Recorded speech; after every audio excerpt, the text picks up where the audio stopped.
mambo toujours distraction restaurant si tout ça disque na biso distraction celui tout ça planté comment tout ça deuxième production tout troisième production tout le tout ça pour comprendre ce concert ça lui flou la producteur va arrêter ko produire encore artiste on va la distraction et puis voilà artiste on ça les gens qui vous jalousie vous allez surtout répondre au film là après le bac bon ba ben pour le comprendre mais vous sera mukolo abende ba mbone matoi parce que mouton a né bon mais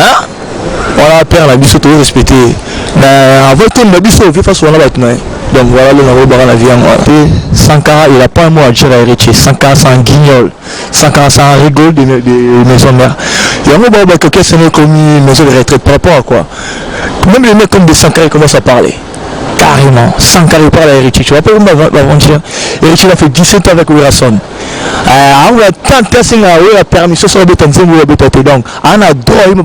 trois lignes parce qu'il a participé là et tu vois ce que je veux dire un peu héritier dans le studio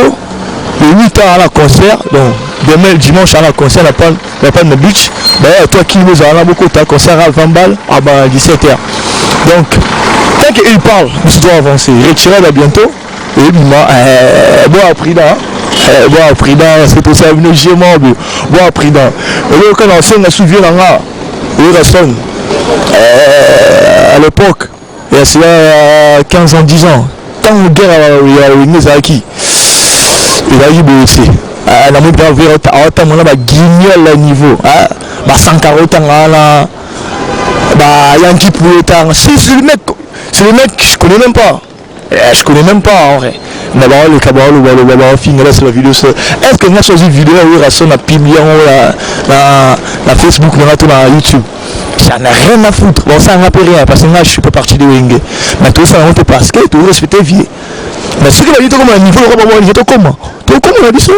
il n'y a pas de souci tu vois je traîne tranquille à garde on a en solo pour vous dire qu'on va perdre des personnes carrément c'est nous Paris en vrai quand on part de Paris on va nous en vrai la Bisso Koulele Jet Mafia Big Small moi c'est un Calvin Elengi Malassé Mukoko sans oublier Koulele en Mboka donc la musique tout beau c'était toi la team Retirada c'est ça Paris en vrai j'étais autant à Paris mais je vais écouter là filmer ça vraiment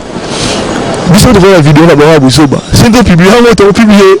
Mais nous, nous sommes concentrés dans le studio, retirer derrière Ngombi, donc tout le monde, moi, paquet ma poche parce que la maman va dire que nous, mais tout qui n'ont pas besoin de retirer, faire un cop. Donc, nous la rendons plus